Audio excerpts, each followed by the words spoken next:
What's up, guys? Welcome back to my channel, Anime Fiction. I'm back with a new episode of What If Naruto Was Teleported to Another World, Part 18. And if you did enjoy this video, please give this video a like. And if you're new to my channel and like my content, subscribe and hit the notification bell for more crossover fictions. Now let's begin this new video. Chapter 20 Damnation in the Wind, the month of March X 781. The bony old guy watered his plants and relished the tranquility of nature around him. He felt the heated desert air and the chilly sensation of the water he was pouring contrast against him in this one moment, making it even more tranquil. Which took his attention away from other things. Even out here in the desert, away from the busy and packed cities, he could hear the important stories and huge news that circulated around the country. Anything pertaining to the mystical society or national news always piqued his curiosity. However, for the last month, both spaces have been occupied by a single major topic. The fairy tale, and how it had defeated the vast majority of Damnation on its own.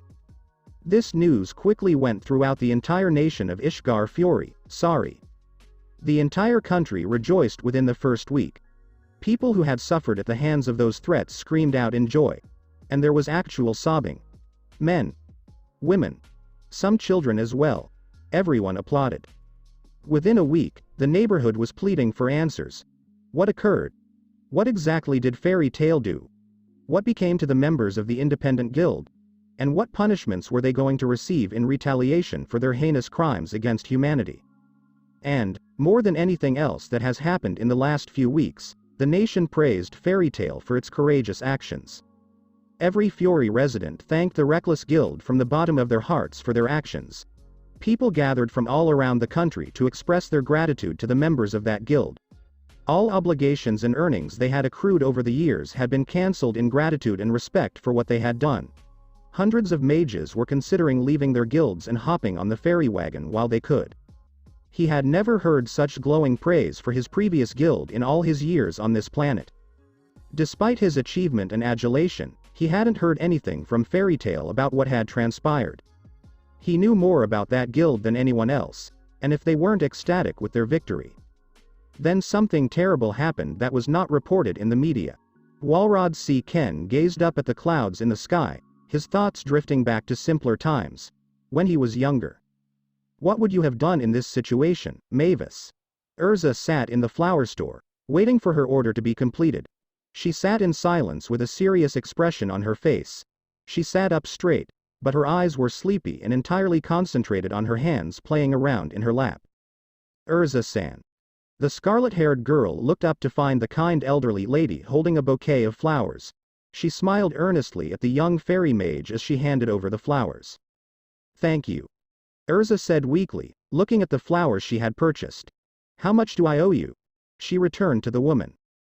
Don't worry, dear. They're on the house. No, please, let me pay for them. I don't deserve to just have these because of what our guild did, Urza said, shaking her head.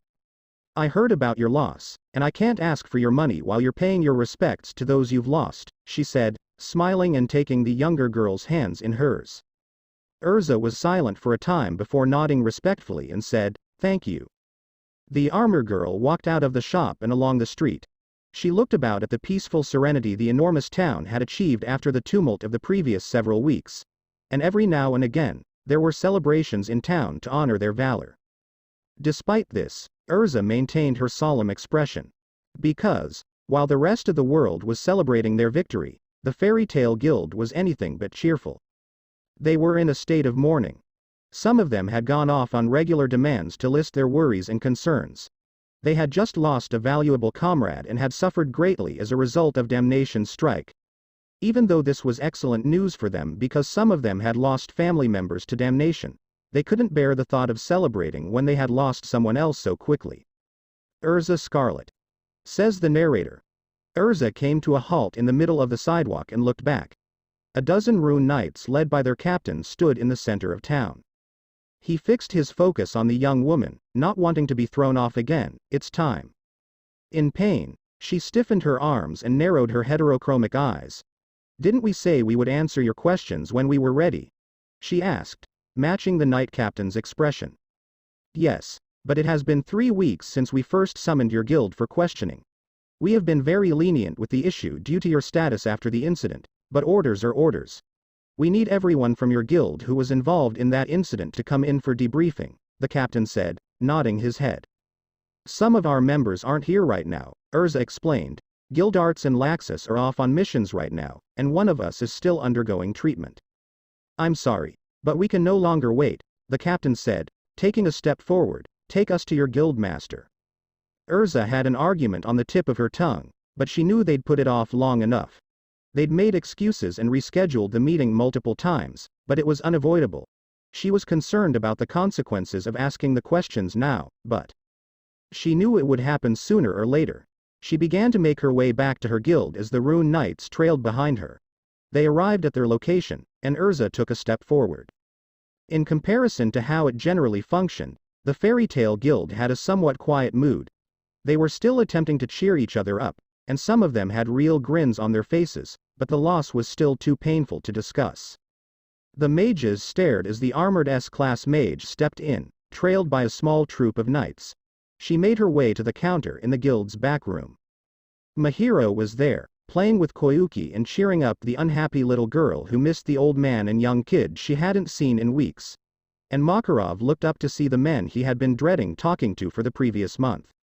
He didn't even wait for them to say anything before jumping off the counter with a grunt. If we all have to come, we have to make a quick stop, he said, reluctantly. He was sprinting through a battleground. His short arms and legs pushed him as fast as he could as he gazed about at all the wreckage and bodies, his feet splashing into the red puddles that had risen to his ankles. He was breathing heavily, like if his lungs were on fire, and he couldn't see through the thick smoke that engulfed him. Until he noticed two people he hadn't seen in a long time. One was an older man with silver hair that defied gravity and a headband over his left eye. The other was a massive fox with 9 tails that slowly waved behind him. As he rushed as fast as his little legs could carry him, the young child felt a wave of relief and delight wash over him. He stumbled over some rocks before approaching the two figures, saying, "Kakashi, Kurama, it's me, Naruto, remember?" He couldn't see their reactions and had to wait longer than he expected for a response. "Kakashi? Kurama?" said Naruto, taking a small step closer. The older ninja turned to face the youngster who had called his name. Naruto was eager to see the first man who had given him a chance. And in an instant, he was covered in blood, with severe wounds all over his body and missing the eye that he had so frequently protected. Naruto raised his head in terror as Kakashi peered down at him as if he were a nasty stain. "Didn't I suffer so that I could give you a second chance?" Naruto glanced up in dread as Kurama's body began to shine and disappear again. Something was in the enormous fox's eyes as he stared down at him. Disappointment. "Didn't I give up everything to save you? Give up my life so you wouldn't have to be what you were anymore?" Kurama shook his head as the remainder of his body faded away, "And you wasted it." Kurama? Kakashi, please wait." Naruto stared as their shapes vanished before he could reach them. His body was instantly transformed into an older shape, and other shadows loomed behind him. When he turned around, he saw several people he hadn't seen in years. Wally. Simon. Sho. Miliana. Jelal, too. When he saw all of their beaming smiles, he felt something catch in his throat. He swore tears would begin to fall from his eyes. He trembled with delight at seeing them again. "Gee guys, Jelal simply smiled and lifted his hand, stopping Naruto's words in their tracks. Before Naruto could react to Jalal's motion, his right eye ruptured. He merely stood there in shock as blood poured forth and crimson rain fell on his feet. "Ah!" yelled Naruto as he stumbled back and gripped the empty eye socket, his fingers dripping with blood. "Didn't you make a promise to yourself when you got that eye? That you would never go back to what you were? That you would do whatever you could to leave that life you had behind? That you would aim to protect instead of destroy?" Jelal asked, his face twisting dementedly, similar to when he went insane and attacked them in the Tower of Heaven. "And you just left us. Looks like that was just another hollow promise, huh?"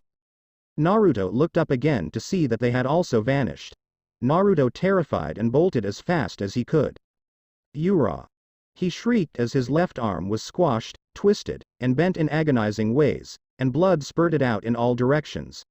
As the young man lurched back weakly, he painfully grabbed the injured limb. He felt his back land collide with something massive and immobile.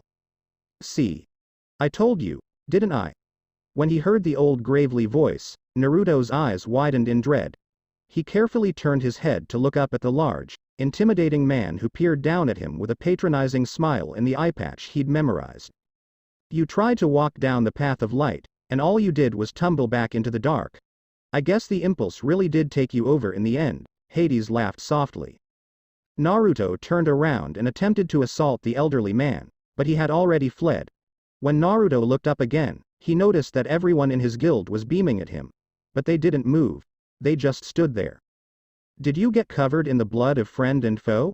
And all the evil in you boiled out again, didn't it?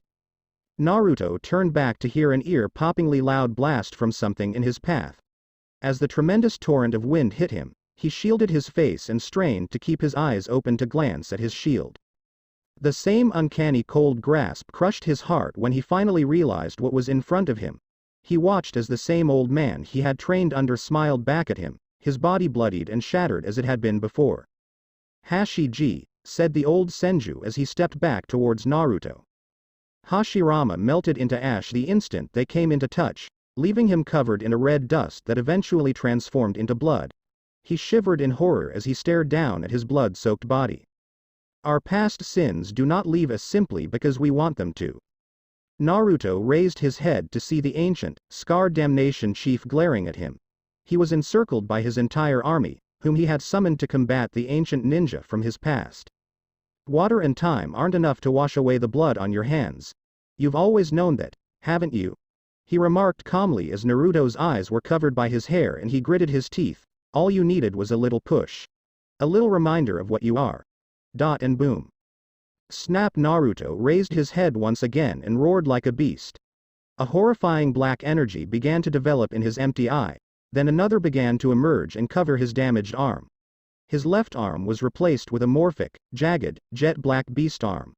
And his left eye was a solid yellow ball, with tears streaming down the other. War r a a a a a a a a a a h h h h h h h h h h h h. Naruto simply waved his hand and ripped through the crowd like paper. As he smashed his hands through flesh and bone, blood flowed and soaked him in a crimson coat. He couldn't even keep himself together. He drew anyone he saw around him. Whether a friend or a foe. Just trying to relieve the internal anguish. The man was out of people to shred as he let forth a monstrous growl. Until, all of a sudden, only one figure stood in front of him. Urza glanced up at the distorted, awful remnants of her former companion. This freak, drenched in blood and ready to tear her apart, replaced the lovely goofball with the sunny golden hair and contagious smile. Naruto, please, don't do this. She begged as she looked up at him, hoping she could still reach that child she had known for so long. The devil she used to call her buddy looked down at her as if he truly knew what she was saying. Until it developed a crooked smile and raised its hands over its head. WRRAAAAAAA, it brought them down on the girl. Ah! The blonde shouted as he was jolted awake from his nightmare. Sweat was streaming down his cheeks, and he battled to breathe in his small bed. He inhaled some shallow air and gazed down at his hands, which were not distorted or altered by his dreams. He sighed and began to wipe his face. 47 minutes this time, a new record, Naruto said, looking across to the elderly, pink-haired medical advisor who was carefully putting down the medical volume she was reading. Would you like to try again? She stood up in her chair and asked the young man. No, Naruto said quickly, a worried expression on his face. Poor Lyuzuka gazed at him, puzzled, before returning his gaze to the blanket that covered him. I'm fine. Well, we know that isn't true, she explained as she walked over to the bed. You've barely slept in weeks. You've got bags under your eyes. Your nails are almost falling out. If you don't get some real sleep soon, your organs will shut down. And I don't think I'll be able to fix them again if they do. Leave it, he responded emphatically, wanting to end the topic right there. I'm fine. Poor Lyuzuka decided to leave the boy alone and sat on the stool by the bed. She sat down and began to assess his physical condition following the combat. Like she checked his heart, he raised his arms like he had done for the previous few days. Last month, in the midst of a monsoon, the old fool and Urza burst in. Naruto virtually half dead in their arms. She didn't even get a chance to examine what had happened because she was going to lose him if she didn't start mending him right away. She worked all night and into the morning to heal him until his body was stable enough for her to only keep an eye on him. She examined his entire body, and the new scars he had were the first thing she noticed. He had additional cuts on his chest and arms, damaged flesh on his legs, and worse scratches on his prosthetic than previously. And a deep, shallow scar down his back from where the huge sword cut him. His wounds from fighting Grimoire Heart as a child were minor in comparison to them. Femur fracture. The majority of his ribs were ripped straight from their cage. Blood vessels had ruptured. Organ rupture. Lung avulsion. His skin was ripped and severely burned in places. His spine was on the verge of being severed as a result of the wound. He would have been in far more trouble if she hadn't gotten a blood transfusion and herbs to aid enhance red cell count. The next day, she found out what had occurred to Naruto, Hashirama, and Damnation. After hearing about the old ninja's death, she felt a wave of sadness rush over her. He had been over to her house to see his great-granddaughter, and they had talked about what had happened over the years. She was going to miss that stupid old man with the constant smile on his face. When the magical council began cleaning up the aftermath of the battle, they discovered his body and returned it to him. The guild mourned their departed colleague and buried him in the cemetery, where he could finally rest in peace. When Naruto awoke 2 weeks later, that was the first piece of information they had to offer him. He appeared upset and depressed, but he simply did not react as they expected. He kept his expressions neutral and seemed uninterested in their words. Poor Lyuzuka chose to keep him in prognosis for a few days to ensure he was alright. He didn't eat nearly enough and didn't sleep for several days. And when he finally fell asleep, he awoke within an hour, soaked with sweat and terrified out of his mind. Something seemed to be getting into his head. But they could probably figure it out. Survivor's remorse knew how to mess with a poor kid's psyche. When she heard a knock on her door, she invited them in. Erza, Makarov, and Mahiro entered through the creaking treehouse entrance. They looked over to find the old advisor checking on the healing blonde, who was also distraught. He appeared exhausted. Even worse than he was the last time they came to see him. Naruto, we have to go. The Magic Council has summoned us, Makarov said, taking a step forward, deciding to start the Heio problem before it had a chance to grow. Figures they'd all barge in whenever they felt like it, poor Lyuzuka said, looking down at the small man, but you'll have to wait a little longer. We can't. I'd love to, but we've pushed them off long enough, and they're demanding our presence now, Makarov said, shaking his head. Well, I say his diagnosis isn't finished yet, so he'll have to stay until I give him the okay. It's fine, Naruto said, pulling himself out of bed and pulling the short-sleeved white shirt over the end of it. I'm ready. Let's go, the whiskered kid said, pulling the white shirt over his gray jeans. Whoa whoa whoa. No way. Poor Lyuzuka said as she extended her arm in front of him to prevent him from going. I'm the one who says when you're ready to go or not. It's all right, Naruto said to the old woman, if I have any problems, I can just use the sky sword to heal myself. You do understand why I'm apprehensive of the idea of using a sword to heal yourself, right? She said dryly in response to his statement. Naruto gave a feeble smile to the elderly lady. Don't worry, Ba-chan. I promise I won't do anything stupid. He gently grasped her arm and lowered it out of his way. She kept staring at him before grudgingly lowering her arm. Naruto walked by her and the others and out the door. When he came out, he was greeted by a platoon of knights with 3 large 4-wheelers ready to transport them to the Fury Council branch. The 4 fairy wizards sat alone in the back of the truck, while the knights drove. They sat largely silently while the miraculous vehicle bounced across the road. Do you know how long this will actually take? Mahiro asked the old man. I really don't like the idea of leaving Koyuki with Mikao and Wakaba. Ah, you know how it is. Freakin' politics jerk themselves around to make themselves feel big. Wasting our time and blowing steam out their buttocks. They'll probably just have us tell them what we experienced and then move on. It gets really boring really fast. Hee hee ha ha ha ha. Mahiro chuckled as she heard his exhausted voice whimper. Looks like you know from experience, huh? The life of a celebrity, I suppose. Makarov looked up at her with a wrinkling annoyed expression before grinning and starting to laugh as well. As the gloomy atmosphere that had formed in the chamber began to dissolve, the two older magicians laughed. With a distant expression in her eyes, the blonde woman approached the redhead. "Hey, Urza," she said as she leaned forward. Urza awoke from her trance and turned to face the busty blonde Senju. "Huh? What, Mahiro? I just wanted to know why you were getting flowers when you walked into the guild?" Urza gazed down silently as she considered her response. "I was going to give them to Hashirama-san. The ones he already has must have wilted by now." Mahiro smiled warmly at the young Requip mage's deed of goodwill as he stared at her. "I think he'd love them," the elder woman said as she sat closer to the edge of her seat and grasped her covered hands. "Naruto, when we're done here, do you want to come visit the cemetery with us?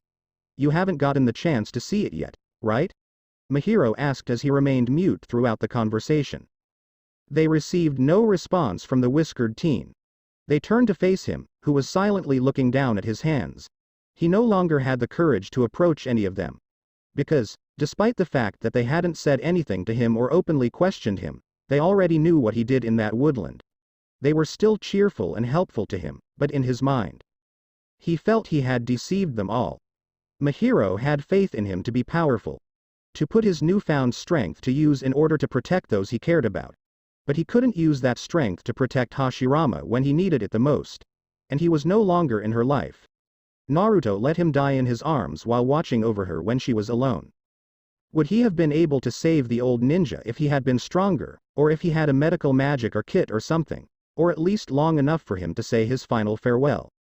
Also, Urza. He promised her parents' grave that he would never again let someone they cared about to be hurt. And now was his chance at life, which she had given and endured to offer him, yet all he did was return to his old self before the tower. What would she say to him if she had the chance? Was she let down? Disgusted? Despite the fact that he expected all of those emotions, she smiled at him and stayed by his side. And then there was Gigi. That little old man looked after them all like they were his own children. And he had one of the biggest hearts Naruto had ever seen. Naruto just approached him in the early morning, his eyes red from hours of sobbing, and asked if he might join the guild. And the elderly master pulled him off the street and into his home without a second thought. If he ever asked Naruto for anything in the world, the blonde guy would go out of his way to find it. And the same could be said for the rest of the guild. However, Naruto had broken the law. Makarov was most likely aware that he had violated the law. When they were brought into the family, everyone in the guild agreed to follow an unstated code. He was a murderer. If the Magic Council took all of the defeated Damnation members, they must have also searched the forest where he battled. And if they had, they would have discovered the bodies of the Damnation generals, which Naruto could barely defeat. That was a rule that distinguished between the legal guilds and the dark guilds. The Magic Council imposed a rule on all guilds that stated they would never take a life, good or bad. Even if it was a guild like Damnation, he still had to face a punishment, and he had no choice but to do it for the sake of the guild. Even if it meant being kicked out. He was adamantly opposed. If the situation had been different, he would have argued and fought for his position. But he couldn't lie. His hands were splattered with blood. Naruto examined his hands and noticed blood running down his arms and pooled around his feet. His pupils dilated as he observed more and more blood forming on his arms and Naruto. When Naruto felt Urza grab his shoulder, he snapped out of his trance. She was looking at him with concern on her face, as were Makarov and Mahiro. He swallowed his fear and said, "What? I'm sorry I wasn't listening. We thought we'd go visit Hashirama-san's grave when we get back. Do you want to come with us?" Naruto had yet to pay his respects to the guy who had saved him. "Yeah. I'd like that," he said with a small smile and nod. The fairy mages observed the large edifice they were approaching via the glass of their van. Hash hash hash hash hash hash hash hash hunter hash hash hash hash hash hash hash hash. The young man with the glasses stood outside the main hall, admiring the wildlife scenery. He was deep in contemplation as he considered what was going on within that room. "Hey," his scarred colleague said as he teleported right next to him. "What do you want?" murmured the black-haired man with glasses as he began to move away from him. "Seriously? I don't even get a yelp of fright anymore," Dorenbolt remarked, following Lahar down the hall. He groaned, "That used to scare the crap out of you when I caught you off guard." Yeah. Well, after a few years of doing it every day, it gets boring and expected, Lahar deadpanned, trying to ignore his colleague council workers' teasing. Dorenbolt simply exhaled and shook his head. I see you've still got a pole shoved firmly up your colon like always. What's up with you? The scarred subordinate turned towards the doors they had just walked away from and recognized what Lahar was doing before he arrived. Waiting for the fairy trial to end, huh? He said as he turned around. Lahar glanced over at him for a split second but did not respond or stop walking. Dorenbolt just shrugged. I guess I can understand why you were so eager to stand outside the door the whole time. The council threw everyone out who wasn't a part of the council or the accused group. Not even any soldiers or subordinates. He looked out to the open view, Makarov Dryer, Urza Scarlet the Titania, and Naruto Uzumaki the Hunter. Doesn't it bother you? About the possibilities of what could happen from all of this? Lahar asked his colleague as he came to a halt. Dorenbolt paused for a moment to consider what he meant. What? More mages are going to join their guild and cause an even bigger ruckus. He joked. Lahar just sighed and shook his head, dismissing the teleporter's response. Or. Lahar returned her gaze to Dorenbolt, who had lost all sense of humor. Are you talking about the strength and power this shows for the fairy tale guild? Lahar remained silent for a minute before returning his gaze to the forest. So, even you can recognize the bigger picture behind all this celebration, huh? He said briefly. Of course I can. You'd have to be an idiot not to see the ramifications of this event, Dorenbolt droned, rubbing the back of his head and ignoring the bespectacled man's assessment of his intelligence. Damnation's been terrorizing the world longer than most of the people here have been alive, he said, and my old man was scared shitless of those guys, and no one wanted to stand up to them. There are hundreds of mages in Fury that could have defeated any number of members of that army, and even more powerful people around the world who could have beaten them as well. If we could have gathered the wizard saints to lead a charge on them, they would never have stood a chance. But it wasn't entirely about their strength or numbers. It was about the fear and horror they had etched into the masses' hearts from years of terror. You're right. Dorenbolt said with a nod. Fighting against the big names in Damnation was like trying to face Zareth or the Boogeyman. It was just too impossible a task. The haven for the worst of the worst. An independent army whose top brass switch out every few years to allow in the newest and strongest criminals. That's what Damnation symbolized for most of the people. And, just like any great evil or crisis that's overcome, those who survived are revered as heroes by the people. What do you mean? Dorenbolt inquired as the glasses guy began to walk away down the hall. If a hero were strong enough to slay a dragon or a monster, his name and reputation would spread far and wide, but the people would eventually come to fear him because he could slay a monster no one else could, and because if he ever decided to turn on the people, they would never stand a chance. So you have to wonder. Lahar turned around and pointed back to the entrance they'd came in through. Do you think the council is taking precautions in case Fairy Tale becomes a threat to the world? Dorenbolt blinked and thought about it. Fairy Tale was even more well-known than before. They were on top. And as you reached the top, you were in the sights of everyone below you. The magical council members were nervous and burdened as they listened to the testimonials of the current Fairy Tale wizards. The council members listened closely to their stories and took mental notes on everything they said. Makarov was currently providing his account of the event, after Mahiro and Urza had already delivered theirs. He yawned into his hand before returning his gaze to the political figures. Then I activated my guild's special magic, Fairy Law, and incapacitated the rest of Damnation. He walked out the back of the railing and began making his way to his seat. You should probably know everything else that happened after that since your guys arrived on the scene. Yes, that was quite enough. Thank you, Org said to the short old guy as he sat down with his guildmates. The council member with the beard looked at a page in his hand and crossed the guild master's name off the list. Last one here. Will Naruto Uzumaki come forward? He asked, looking down. The young blonde man rose softly from his seat and began going down the alley. As he approached the railing, his guildmates calmly watched him recede. He entered, placing his hands on the wood and gazed up at the council members. Yujima couldn't help but feel disheartened when he saw the youngster. Just a few years ago, that same bright-faced little boy came up to that same stage, stood up to these same folks, and shared ramen in the mess hall with him. But he was looking so. State your name. Naruto Uzumaki. Your guild. The fairy tale. Fairy tale. A huge man with a wide, bushy beard stood atop the stacked podium. Crawford Seam, the chairman of the council, peered over the paperwork surrounding him as the blonde mage remained mute. He leaned over and asked the young guy, "Do you understand why we summoned you here?" He looked down. "Naruto Uzumaki-kun. I didn't think I'd see you here again after the last time you were brought here, and under similar circumstances too." Naruto simply gazed up at the enormous man and fixed his gaze on him for a brief while. He hadn't done much else to earn his visit here. Crawford bowed his head and nodded to the other members.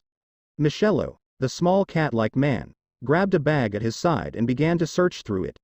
"Several weeks ago, at the edge of the Fiori mountain range, we discovered the body of one Hashirama Senju, and we have a report that his body was claimed by Makarov Dryer a few days later," he said to the young guy. "We found this over his body," the short man said, pulling a long black cloak from the evidence bag. It had been burned, pulled apart, and dried in ancient blood. The other fairy magicians recognized the black cloth that had been hanging over Naruto's back for so long.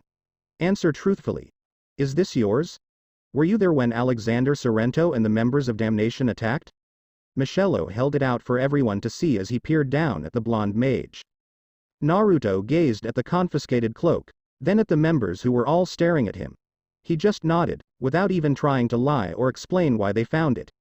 "Yes, that was my cloak. I stayed by Hashirama Senju's side while he passed away from his injuries and put that over him. Hashi-ji sacrificed himself to save me, and I put it over him in respect." Before putting the cloak back on, the council looked at each other and reached a secret accord.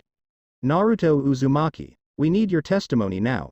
If you were a part of this, you need to tell us every detail you experienced." Org drew the man's attention. The fairy mages were all hesitant to push him to recount his ordeal, but Naruto spoke up before they could. He agreed, saying, "Yes, I understand. After the Damnation group bombed Magnolia, I found one of them injured and unconscious in an alley. I forced him to tell me why he did this, and he said it was to cause a distraction long enough for Hashiji to make his way to the mountains," Naruto said, looking forward. "Why was he going there?" "Because Sorrento and the rest of his guild were waiting there for an ambush." "And why would you ambush him?" Naruto's gaze shifted to Yajima for a brief period as he noticed the ancient former mage already knew the answer. He returned his gaze to the chairman and his council, saying, "Bad blood." They couldn't have asked for a more obvious cause. Many people harbored a vengeance towards Damnation, and Hashirama could have attracted their notice. Sorrento and Hashirama were both elderly, according to the post-mortem report. It wasn't difficult for them to be longtime foes and keep it a secret for so long. Hashi-ji fought against those guys for a while, kicking their asses. I showed up and helped him fight them off, but no matter how many we knocked down, they just kept coming. And then Sorrento began preparing a spell, and some of his guys did as well. "Abyss break," Seagrain remarked while leaning into his fist, drawing several council members' attention. His gaze met Naruto's as he continued his explanation. "It's a forbidden spell taught to those of the highest authority and standing, such as members of the Wizard Saints." He looked down at a file that had been given to him reporting the damage done to the mountain. "Alexander Sorrento must have taught some of his followers how to use it. It's the only spell I know that could cause damage like this that wasn't a magical weapon. He fired that at us and even killed his own men just to catch us in the blast. I didn't wake up again until they were all gone, but when I did, Hashi-ji was protecting me and..." He paused because he didn't have the heart to keep telling about Hashirama's death as if it were a cold fact. He'd stated it before, and they had a cloak soaked in his blood. That should suffice. The council stared down at the blonde mage and they were expecting something. Something else that was crucial to the conclusion of Damnation. They hadn't heard anything from the rest of Fairy Tail yet. Everyone in the courtroom was quiet as they waited. And then I noticed a set of tracks that led in a different direction than the others. A set that led through the forest. And I followed them. Everyone's attention was drawn to Naruto as he told them a story they hadn't heard before. As the council members prepared to answer their most pressing inquiry, the fairy wizards felt a chill go through their veins. What they did to Hashi-ji, what they were planning to do to the town and my guild. I lost control. Everything turned red, and all I wanted to do was hunt down the bastard who started it all. Naruto grabbed the wooden railing so tightly that it began to creak. I felt nothing but anger and hatred boil up inside me, he said, looking down at the ground, and I found them, all of them looking down at the fighting their foot soldiers were in. Michello was shivering and sweating in shock. Why you fought them? He asked, looking down at the boy. Naruto said with a shake of his head, no, I couldn't fight them. They were all too strong. I couldn't fight any of them on even terms. Not even close. His hold weakened slightly as his strength diminished, so I didn't fight them. I tricked them. And everyone held their breath as Naruto came to a halt for what seemed like an hour. They were deafeningly quiet. I was the one who killed them. When he revealed his wrongdoing to the council, he felt as if he had just severed a limb. At the same time, it felt as if a weight that had been piling up on his back had finally been lifted. Telling them wouldn't alter anything, but being able to say it felt liberating. After his confession, the fairy tale mages gazed at the back of their colleague. They were aware. They had already suspected what he had done a month before. But seeing him say it felt so much more powerful than just suspecting it. Many council members had hypotheses and opinions about who could have assassinated the previous wizard saint and his close supporters in fairy tale. Someone from that guild had to have done it. The Rune Knights discovered an area of the woodland that was nothing but burnt trees and scorched dirt less than a mile from the battlefield. 3 beaten, burned black corpses were discovered in the midst of the flames. One has severe head injuries and a fractured skull. One had their legs severed from the knee down and a terrible wound from the collar to the waist. And one with the majority of the upper body severed in 2 pieces. Their remains were so horribly burned that it was hard to identify them. Their skin had turned charcoal black, and all of the blood had drained from their veins. It had taken several days and many different methods, but in the end, they were recognized as the Damnation's missing leaders. This youngster has put an end to the lives of some of history's most heinous criminals, and they survived. They hadn't reported Sorrento or his general's deaths, and only a few people in the system were aware of it. Ujima looked torn for a while as he heard the terrible news of what this child had done in his rage. Ujima knew Naruto was aware of the ramifications of a mage killing someone. And he had informed the council of it. Why would you tell us something like this? Naruto did not respond to his query. He didn't even say it aloud to the council of the magical world's most powerful political leaders. He said it because the people he cared about the most in the world were present and had a right to know. He couldn't lie after everything they'd done for him, even if he wasn't in front of them. He would accept whatever came next. Crawford moaned tiredly as he rubbed his beard. Uzumaki-kun, this is a serious matter to deal with so quickly. You know our laws, and what can happen when they are broken, he said, pulling his hand down his face and looking over the edge of his seat. Naruto simply closed his eyes and braced himself for whatever was to come. However, given what your guild has done and the role you played in killing Sorrento and ending Damnation, we can be lenient with your actions. As he registered what the old chairman said, Naruto's eyes widened in surprise. What? He asked, raising his head. Damnation has been a great threat to our kingdom for many decades now, and the fear and hopelessness that many people have suffered during that time has come to an end, and you and your group should be remembered as heroes, Belno responded. That isn't a very accurate assumption, though. There are still hundreds of members of that despicable guild running around the country in Earthland, and we still need to decide how we are going to handle them, Michello said to the woman. Perhaps we can use Uzumaki-san's actions to dampen their enthusiasm. If we report that the fairy tale heroes who destroyed their guild and killed their master would come after them, they would almost certainly give up and turn themselves in, an older member of the council added. Ultir and Seagrain stood to the side, contemplating each other before glancing down at the mage on the wooden stand. His face was obscured because he bowed his head out of their line of sight while they talked. Crawford nodded, stroking his lengthy beard. He looked down at the other members and said, yes, that might be the best course of action. He grinned and asked, what do you say, Uzumaki-kun? Can you help your country once more? A vein throbbed in the top of Makarov's head. He realized right away what the council was up to. They intended to use Naruto as a symbol to frighten the remaining Damnation members. His child was standing there, spilling his heart out and confessing to a crime he felt guilty of, and they were going to take use of the opportunity to tie up some loose ends? They could simply accept him into the Rune Knights and send him across the border to solve their problems. And if Naruto felt even somewhat guilty, They could capitalize on it too. Kihihi. Everyone in the room was taken aback when they heard the whiskered mage scoff and laugh. He, are you kidding? He said dryly, looking up at the council. I'm not a hero. I'm not even close. He shook his head and stood up straight, saying, I'm actually telling you I killed people. And you're calling me a hero? You're all idiots. What? You were going to make me a hero for what I've done. I resorted to taking lives. I did it out of rage. They were monsters and they deserved a lot worse than what I did, but I shouldn't be rewarded for what I've done. He pointed behind him at his group, Gigi, Mahiro, Urza, Gildarts, hell, even Laxus. No.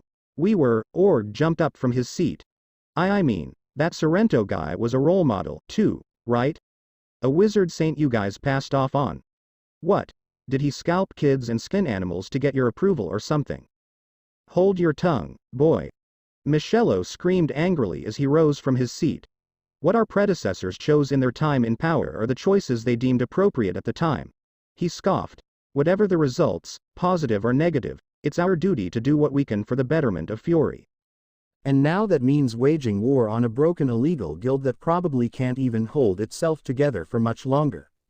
Naruto scoffed. Damnation is dying. The people at the center of it have passed. The only thing keeping it alive anymore is your paranoia. Naruto sighed and began to walk away from the stand. I'm done with this. Hey. You get back here. This isn't over yet. Yes, it is, Naruto said as he walked away, ignoring the council members' cries. As he reached the door, he didn't even look at the other fairy wizards he passed. Sorrento is dead, and Hashigi is dead, and all he wanted was for everything to end, so that's what I'm doing. Naruto exited the courtroom, closing the big door behind him. Urza was taken aback by the ferocity with which he argued with the council about the topic. But she couldn't hold it against him. All of this had to have triggered some painful memories that he had previously tried to suppress. She was about to pursue him when Mahiro touched her on the shoulder and reminded her that the youngster needed his space just now. Damn it. That insolent little brat. How dare he talk to us like that? Michello banged his small fist into the board. Makarov, you need to learn to control your guild members, one of the council members said to the small guildmaster sitting in his place with the other fairies. Makarov rose from his seat to gain a better view of the meeting. He shook his head. I won't let him go. What? I won't let you use him to lure out the last of Damnation, the fairy master said defiantly.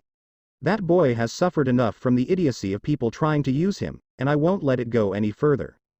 Org's brow furrowed slightly as he gazed at the ancient mage. We didn't say anything, but that boy is dangerous. If he became unstable and used his strength for the wrong reason, then he would become a dangerous threat. We need to keep him under watch. He has taken a life. Would your guild accept someone like that if they knew what he had? Whether the guild knows or not is something I will let Naruto decide. But even if he did something like that, I saw the pain and regret he had in his eyes for resolving to that. Makarov slammed his fist down and cracked the wood of the seat from the pressure. That boy is a part of my family. I would rather die than abandon him. After Makarov's fervent remark, the council fell silent in disbelief. For a moment, they were deafeningly quiet. I agree, Ujima said, nodding his head in agreement at Makarov's attitude. The idea of using a child like that doesn't sit right with me. We shouldn't announce Naruto-kun's involvement in this so quickly, he said to the other members. What do you think we should do? Belno inquired. In this case, perhaps we should say that Sorrento-san and his generals were apprehended and executed in private, away from the public eye. Are you suggesting that we change the details, Ujima-san? I'm saying that we need to think rationally about what we do next for the sake of fairy tales' protection and the people's interest. With the suggestion of the old former fairy mage, the council began to gradually settle down. They began to privately discuss that line of action among themselves and came to an agreement. Ujima and Makarov locked gazes for a brief moment. Makarov dropped his head in gratitude to his old friend, but Ujima only offered a weak smile and nodded. But, Crawford interjected, scratching his bald head, that still doesn't solve the problem of our uneasy relationship with our bordering countries. We still need to arrest the remaining army forces outside of Fury, and if we don't start acting soon, the foreign diplomats will get angry. Well, what should we do? Screamed Michello, We need someone strong and experienced to lead our forces against theirs, and our soldiers won't be enough. So what should we do? I'll go ahead and do it. The council turned to face the seats, while Makarov and Urza stared to the side, stunned. You want somebody who helped fight Damnation to scare them and bring them down? Then I'm perfect, Mahiro said as she stepped out of her seat and stared at the council members. Hash hash hash hash hash hash hash hash hunter hash hash hash hash hash hash hash hash. Naruto moved slowly along the corridor, his feet clapping against the marble floor.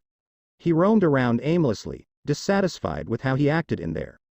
He became overly emotional and basically flipped off the folks in charge of the magical world. He stood by what he said, although he could have said it better.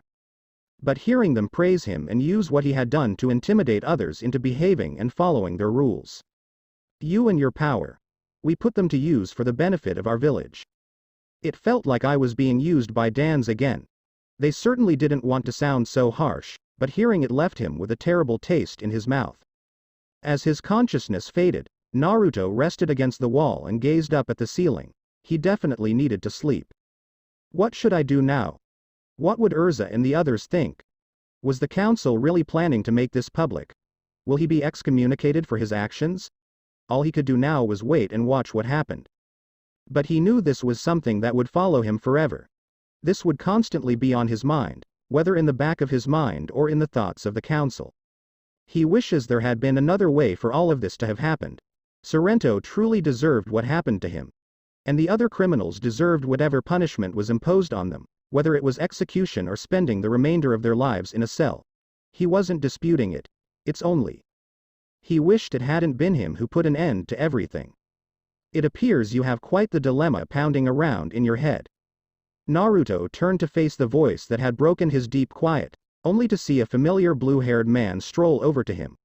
When they were in the cage together, Naruto couldn't help but remember how Jelal would always come to his aid in times of need.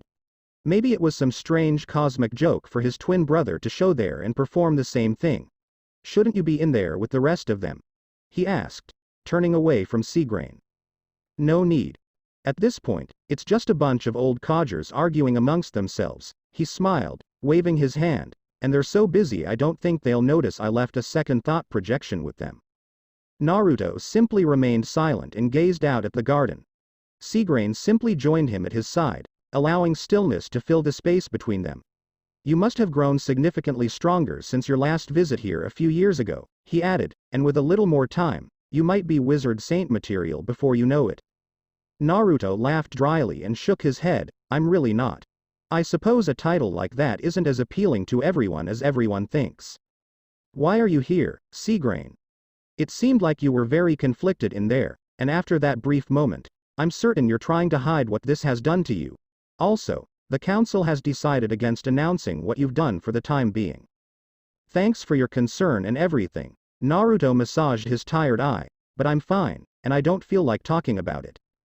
I can't say I understand how this must feel for you, but from what you said back there, if there was a better way to resolve all of this, you'd probably try to change what happened. Seagrain replied to the blonde fairy mage, with a peculiar understanding and compassionate tone.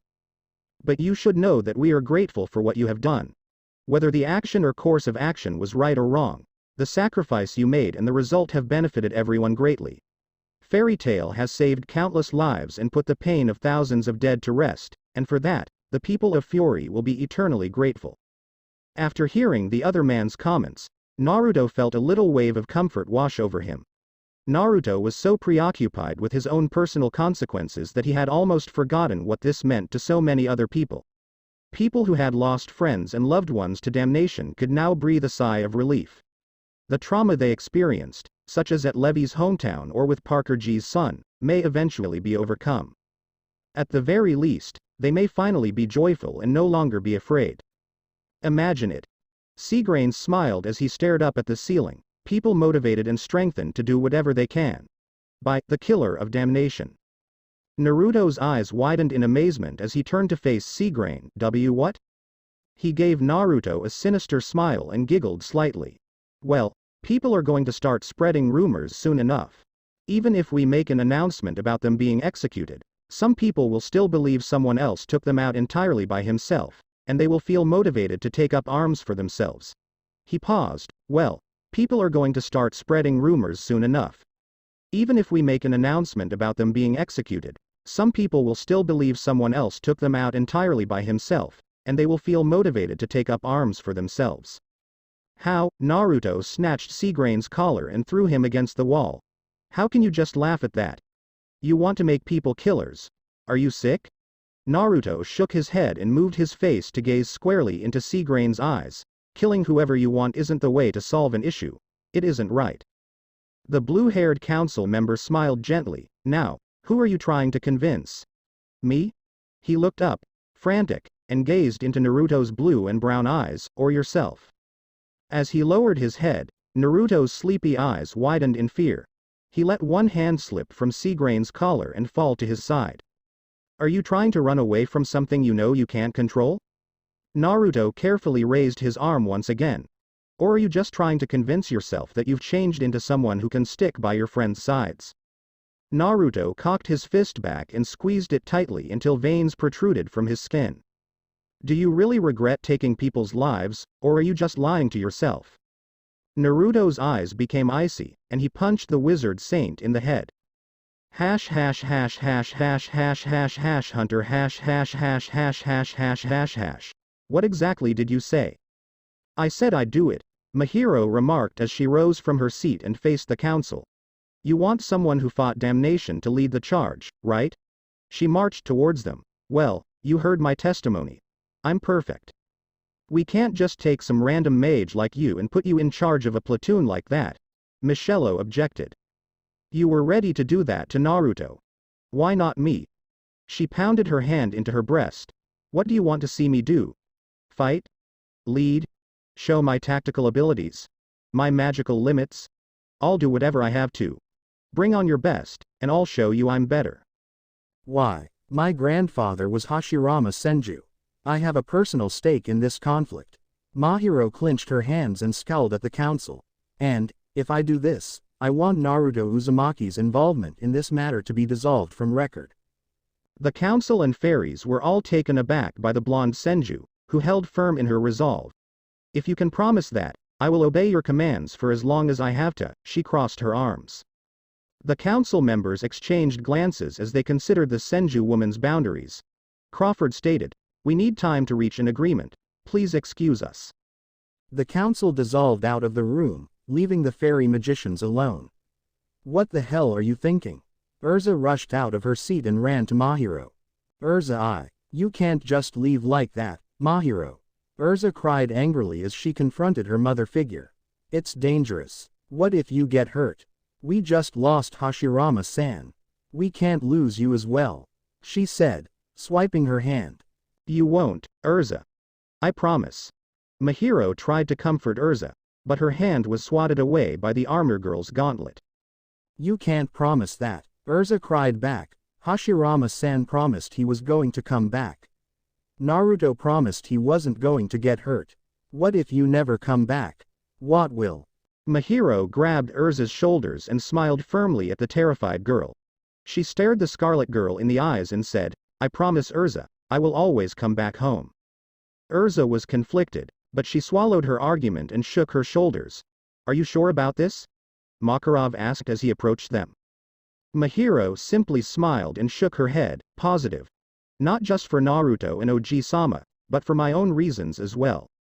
Makarov looked up at the blonde woman and nodded. I understand.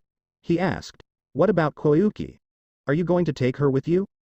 Mahiro smiled solemnly, her eyes gloomy. I don't want my baby girl to grow up following me into battle. I want to be with her, but it's best if she stays at home in Magnolia, she said softly. Makarov agreed with a nod. Even though it was painful for both of them to be separated in this way, it was best for the child to stay and wait rather than accompany her mother into danger. Urza whispered softly, returning her gaze to Mahiro with a brave expression in the face of sorrow. I'll protect her.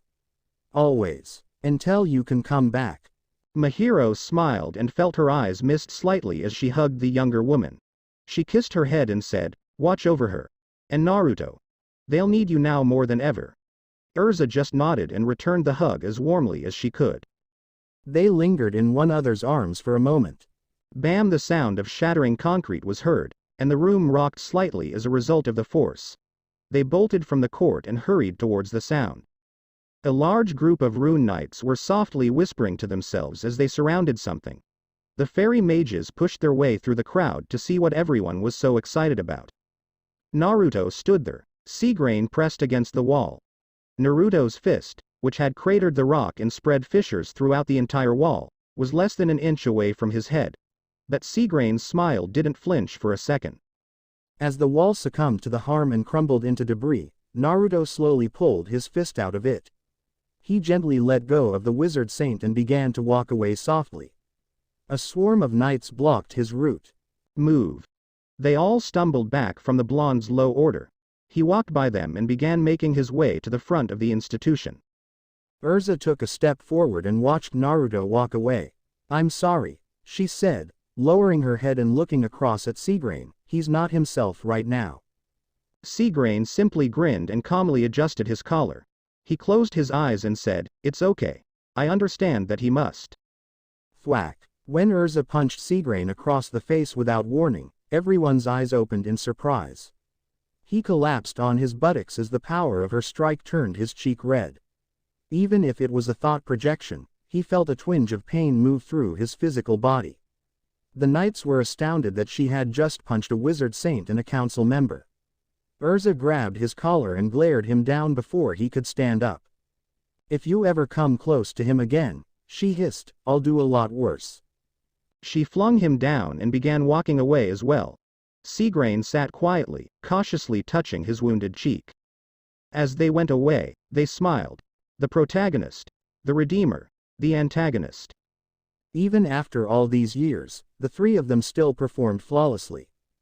Mahiro carried a bunch of lilies as she strolled through the cemetery behind the cathedral. As a blast of wind swept past, she approached the tombstone slowly and smiled weakly. Hashirama Senju is buried here, treasured family. "Mentor, I love you." Mahiro knelt and delicately laid the flowers on the grave alongside a fresh bouquet. "Hey Oji-sama, I'm sorry I keep bothering you by coming by, but I might not be here again for a while," she said as she stood back up. She tucked her hair behind her ear and looked down at the tombstone. "I joined the Magic Council and Rune Knights in capturing the remaining forces of Damnation and resolving issues with other countries. I'm sort of getting into politics like you did when you were younger. Of course, everyone in the guild is upset about it. And Koyuki will most likely still be crying when I return. I'm sure if you were here with us right now, you'd tell me this was a bad idea. That I should step back and let the situation die. But you'd probably simply run away and handle everything alone. Just like you used to. But because this is an issue that our family started all those years ago, we must be the ones to put a stop to it." She remained silent for a minute, allowing that concept to sink in.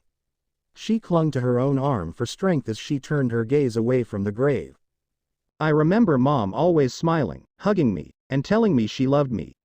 But that look in her eyes when she thought she was alone, I could tell she wanted to be back in her own home. And you had the same expression at times. And I've always wanted to meet them. Nawaki and Tsunade. My older brother and sister. But I was convinced that if I ever saw them in person, they would despise me. For removing you and your mother and keeping you here. I was always scared," she said as she closed her eyes. "I was too afraid to ask you and Mom what you actually thought of me. Because, while I know you both stated you loved me, I also know you both regretted being stuck here and destroying Tonewa. And, well, if it hadn't been for what occurred back then, neither me nor Koyuki would be here now. Children born from tragedy, turmoil, I suppose." "It's okay, Oji-sama," she said as she opened her eyes again and smiled at her grandfather's grave. "That tragedy will be laid to rest once and for all. And I'll be back every few months to see how everyone is doing. So now you just rest. And thank you. It's for everything." Mahiro remained silent because she wanted to spend one last moment with her grandfather before she had to leave. She wiped a tear from her eye and exhaled deeply.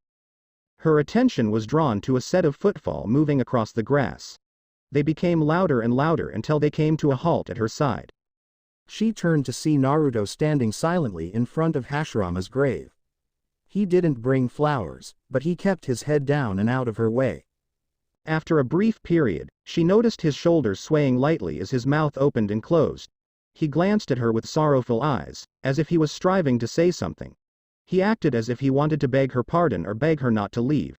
As though all he wanted to do was apologize. He didn't have to. Mahiro recognized what he was trying to communicate and simply smiled. She held his head and kissed his brow before placing it on her shoulder and cuddling him in a loving hug. She rubbed his back as she attempted to resolve his conflict solely via her acts. She couldn't believe how quickly that little teen who had charged at her, ready to fight, had grown up. She was overjoyed for him. Like a son who wanted to show his mother how much he'd grown. And told her he wanted her to be by his side forever. It was well after midnight. Mahiro had vanished. On my way to save the world. She said her goodbyes to everyone in the guild and promised to return and spend her breaks with them when she was close. It was a sorrowful farewell. Everyone was grieved by the Senju woman's leaving. Nobody, however, was sadder than Koyuki. She clung to her mother with her tiny little arms and cried for hours. Even Mahiro found it difficult to say goodbye since tears streamed down her cheeks the entire time. But she hugged and kissed her kid before leaving for her new job, telling her how much she loved her. Naruto sat on his living room couch. He tried to comfort the weeping toddler, but she eventually fell asleep on her own. He was now sitting alone on the couch in the dark, trying to calm himself down as the tiny Senju girl slept on his bed in his chamber. He tried to relax by closing his eyes. He wasn't going to sleep tonight, but he could take use of the opportunity to rest. Creak! Naruto sprang out of his seat, his eyes wide open. He moved his gaze to the back door to see who had entered his home. But he didn't feel, see, or hear anything. He must have been exhausted. He groaned and returned to his seat on the couch. You're really out of it, aren't you? In amazement, Naruto's eyes opened and he looked to his side. Urza sat next to him, arms crossed and a small smile on her face. Urza, blinked Naruto. How did you do? You aren't the only one who has worked with Mahiro and Hashirama-san. I learned a few things along the way. She was evidently part ninja now as well. She noticed the bags beneath his eyes when she looked at him. You look really tired, she said gently. You must be desperate for sleep. She smiled and tapped her hands on her lap, saying, you can rest your eyes here if it's easier. Naruto gazed at the given area and the redhead as if she were insane. I'm fine, Urza, he grinned and waved aside her jest. It's nonsense. Bonk when Urza dragged Naruto back down and crushed his head into her breastplate in an attempt to demonstrate devotion. Naruto's eyes blurred in his mind. She pushed him down even lower and placed his head on her lap. Naruto flailed around, exclaiming, Urza. What in the world are you doing? Urza simply grinned fiercely as she restrained him. Now, stop fighting and settle down, she struggled. You don't want to wake up Koyuki after you finally put her to bed, do you? Naruto stopped resisting and simply sat on Urza's lap. But he didn't appear to be at ease. He didn't want to go to bed, and the entire thing was bizarre. What was he attempting to achieve by reclining on her lap? I thought it'd be better if you weren't alone tonight, she said, relaxing her hands and resting them on his head. And I didn't want to be alone either, she said, her eyes softening. Naruto placed his hand on top of his cheek's hand. He lightly squeezed it and quietly muttered, thanks. Urza returned the squeeze with a smile. It's been a hectic last couple of days, huh? She said, leaning back on his couch. I even shed a tear. I try to stay away from it as much as possible. How about you? She asked, looking down at her pal. That's actually rather calming to do that now and then. No, she shrugged and said, suit yourself. What are you doing, Urza? What brings you here? Urza grasped Naruto's cheek and yanked it away from him, a cruel grimace on her face. I'm here because you need help. She grumbled. You are unable to sleep. I hardly eat. You lose track of time every time you glance off somewhere. And the other day you basically exploded at the council. Fairy tale causes them troubles, but you took it to the next level. Ow ow ow ow ow ow ow ouch okay. I understand. He tried to smack her hands away, but she refused to let go of his cheek. This went on for a few moments until... It's just me. When Naruto heard Urza's soothing tone, he put an end to the swat fest. She stiffened her fists slightly before continuing, it isn't a court. It isn't done in front of a crowd. And you're not even alone anymore. You've just arrived with me. And you are free to tell me anything. Naruto comprehended why she had come to his place in the dead of night. Even if Naruto didn't understand it, Erza was the person to whom he could always confess his ideas and troubles. She never passed judgment on him. She had never had a negative opinion of him. She was always willing to assist him. For a brief while, Naruto felt tense, saying, "I'm scared. I'm afraid I'll lose control again. That I haven't changed in the least." When I was being used by Dans, I always felt this uncontrollable rage build up inside me before I completely lost it. He paused. And when I returned back to, I had completed the assignment. But, ever since I arrived here, I've been in command of my own strength and emotions. I figured if I kept trying, I wouldn't lose anything like that again. But I couldn't save Hashigi or fight those damnation people without losing control. And when I lose my mind like that, I revert to that monster who obeyed that madman's orders, and I feel unable to stop it. I'm afraid it will get so awful that I won't be able to recover. As he grasped the couch's seat, Naruto's grip tightened. And if that happens, how are you and everyone else going to pay for my mistakes? He continued. Mahiro and Koyuki are already suffering as a result of my actions. What if I end up hurting everyone in Fairy Tail? What if I also hurt you? I only. As his voice faded, Naruto was shivering with rage and anguish. Erza closed her eyes and gently touched his cheek to soothe him. "Naruto," she said, looking down at him. "I firmly believe in you." When she said it, Naruto's eyes widened in amazement. "I believe you are someone who would never stop getting stronger and helping those you love," she continued. "I feel you are the type of guy who can confront the most terrifying creatures and evils and yet smile, which has always helped me move forward. When I'm terrified and don't know what to do, I think about how you keep going forward, and it gives me the confidence to do the same." "Mahiro doesn't blame you," she said quietly as she ran her hands through his hair. "Koyuki will always be in love with you. They are powerful, and they will always be there for you. Everyone is depressed right now, but we have each other. We'll be just fine. And they're expecting you.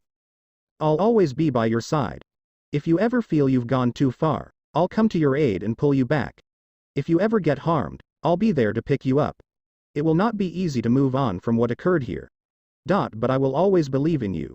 She sank till her mouth was almost next to his ear. "I also forgive you. It's for everything." For a brief instant, Naruto's eyes widened as her words penetrated his sluggish head. It was making no difference. She herself stated that this was something that would take time to overcome. But knowing she was by his side in fear and remorse was comforting. She promised to be there for him whenever he needed her. "It seemed like I was with a guardian angel." Erza waited for a response from her old buddy for a moment. However, a continuous, quiet snoring from her lap broke the silence. She laughed a little and massaged his head to calm him down as he finally fell asleep again. She leaned down and kissed him on the cheek. She felt she deserved a small reward for finally putting him to sleep. It was going to be a lengthy journey, and it was going to take some time for them to fully recover from this sad chapter. But there was one certainty. When Naruto awoke on Erza's lap the next morning, he could say it was the greatest sleep he'd had in over a month. Naruto walked away, holding the black sword. He was covered in his own blood and the blood of his dead adversaries.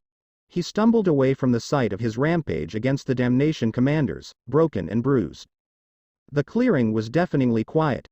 The only sounds heard were the rain falling and the fires flickering. And the only thing to saw was the Tyrant King, Alexander Sorrento, sliced in half, dead on the ground as his blood pooled around him. As the guy in the armor stood over the disgraced wizard saint, the sound of metal footfall imprinted in the mud. He simply glanced down at the menace to the people's tranquility and pondered. Was this really the course of action they wanted to take? "Sir." Another man in an armored suit approached his supervisor and saluted him. "We've secured the other two bodies," he declared. "They both have terrible injuries and will not survive the trip unless we begin aggressive surgery." "That's excellent. Prepare the materials."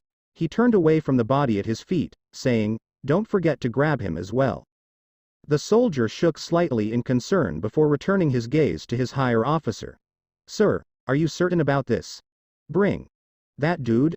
That beast? After all he's been through, could we really?" I'm opposed to using him as a soldier, but this isn't the time for us to express our displeasure. Several other troops hurried past him, swapping out the corpse for a model they had prepared for such instances.